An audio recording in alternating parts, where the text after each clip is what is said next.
Assalamualaikum warahmatullahi wabarakatuh. Saudara-saudara yang saya hormati, perkenalkan nama saya Muhammad Hasan. Dan dalam kesempatan yang berbahagia ini, saya ingin menyampaikan pidato singkat mengenai penyakit sosial yang menghinggapi masyarakat kita saat ini.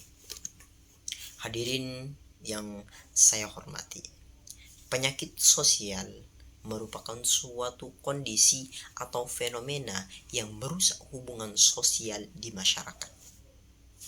Penyakit sosial ini dapat merugikan individu maupun masyarakat secara keseluruhan.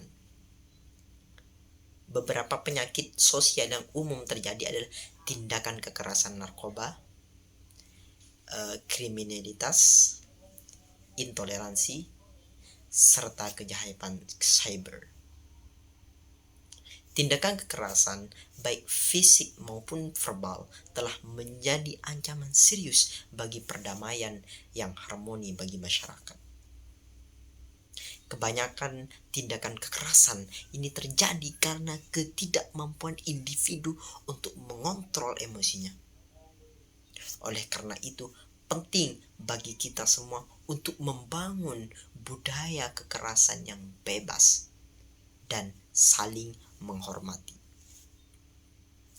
Hadirin Bapak Ibu yang saya hormati semuanya. Selain itu, penyalahgunaan narkoba juga merupakan penyakit yang merusak generasi muda kita. Narkoba tidak hanya memberikan efek buruk pada kesehatan fisik dan mental individu, tetapi juga menghancurkan masa depan mereka. Untuk itu, kita perlu melakukan upaya untuk lebih serius dalam mengedukasi pencegahan dan penyalahgunaan narkoba kepada pemuda atau generasi bangsa yang saat ini. Hadirin Bapak Ibu yang saya hormati, masalah kejahatan dan kriminalitas juga menjadi penyakit sosial yang meresahkan bagi masyarakat. Tingkat kemiskinan yang tinggi dan ketidaktahuan masyarakat tentang hukum seringkali menjadi faktor penyebab terjadinya kejahatan. Oleh karena itu, penting bagi kita untuk meningkatkan kualitas pendidikan dan pengetahuan hukum bagi masyarakat Indonesia, terkhususnya lebih tahu dan sadar akan konsekuensi dari perbuatan kriminal. Hadirin Bapak Ibu yang saya hormati, tidak kalah pentingnya adalah masalah intoleransi dan kejahatan cyber. Intoleransi antar individu dan kelompok seringkali memicu konflik yang dapat mengancam keselamatan masyarakat. Sedangkan kejahatan cyber seperti penipuan online dan juga penyebaran konten negatif sangat merusak reputasi individu dan merugikan banyak sekali orang. Hadirin Bapak Ibu yang saya hormati semuanya, kita semua memiliki tanggung jawab untuk memerangi penyakit sosial kepada masyarakat ini. Pemerintah, keluarga, pendidikan, dan masyarakat harus saling bekerja sama dalam menjaga harmoni dan keselamatan kita semuanya. Mari bersama-sama berkomitmen untuk membangun masyarakat yang sejahtera, aman, dan juga harmonis. Hadirin Bapak Ibu yang saya hormati semuanya, generasi kita adalah generasi yang diharapkan untuk selalu membangun Indonesia menjadi negara yang berkembang, tapi menjadi negara yang sangat maju. Kita adalah negara besar, negara terbesar keempat di dunia. Namun kenapa kita masih menjadi negara maju, bukan negara berkembang? Tapi apa? Namun kenapa kita masih menjadi negara berkembang tidak menjadi negara maju. Karena kriminalitas, kejahatan, pendidikan yang ada di Indonesia sungguh masih sangat di bawah standar. Kejahatan, seharusnya kejahatan di Indonesia harus benar-benar diberantas.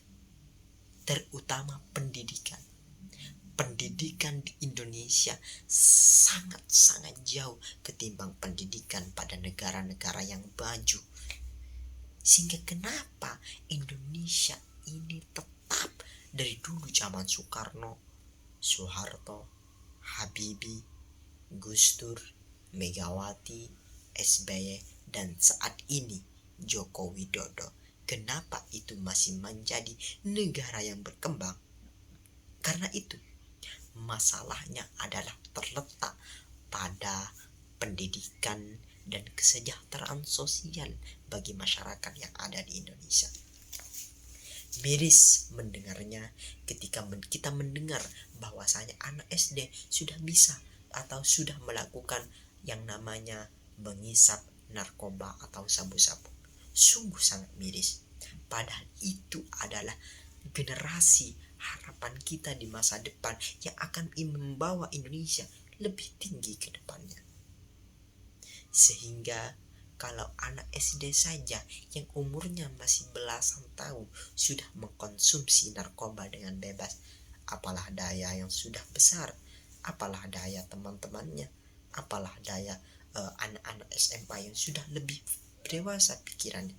Sehingga kita sebagai kakak atau mahasiswa yang disebut agent of change, generasi yang berubah, agen perubahan. Kita ini agen perubahan. Bagaimana kita bisa merubah masyarakat yang awalnya SDM-nya rendah menjadi masyarakat yang SDM-nya tinggi. Sehingga Indonesia nanti, apalagi di tahun 2030 nanti, suatu saat Indonesia akan menjadi negara yang maju, tidak menjadi negara yang berkembang. Sejak dahulu Indonesia ini masih tetap dikatakan negara yang berkembang, tidak pernah dikatakan negara yang maju. Padahal Indonesia adalah negara terbesar keempat di dunia. Bayangkan coba, negara keempat terbesar di dunia masih dikatakan negara berkembang, bukan negara maju. Kita mengaca pada Singapura, kita mengaca pada Jepang, kita mengaca pada Amerika, kita mengaca pada Rusia, kita mengaca kepada Jerman. Bagaimana mereka bisa menjadi negara yang maju, bukan negara yang berkembang. Bagaimana? Karena sistem pendidikan yang ada di dalamnya itu sungguh di atas standar tinggi, berbeda dengan kita. Maka dari itu, sebagai negara yang memiliki masyarakat yang sangat luas, masyarakat yang sangat banyak, dan juga menjadi negara yang besar, maka dari itu kita harus benar-benar merawat atau mendidik anak-anak kita untuk menjadi generasi yang memang benar-benar menjadi generasi yang sangat penting bagi masa depan negara Indonesia. Negara ini nanti di masa depan tidak boleh hanya menjadi negara yang terus berkembang dan tidak maju-maju. Maka kita sebagai masyarakat umum, masyarakat Indonesia, dan juga kita khususnya sebagai mahasiswa, generasi bangsa yang akan datang harus benar-benar memanfaatkan waktu yang ada untuk menjadikan negara yang kita ini, negara tercinta ini, menjadi negara yang maju dan bisa bersaing dengan negara-negara besar yang ada di dunia.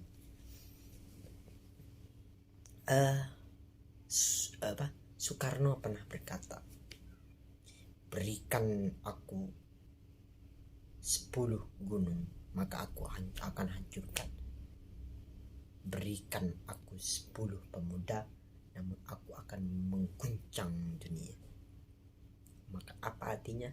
Pemuda atau generasi-generasi muda sangatlah penting bagi tingkat masa depan Indonesia. Bagi apa? Bagi nasib masa depan Indonesia.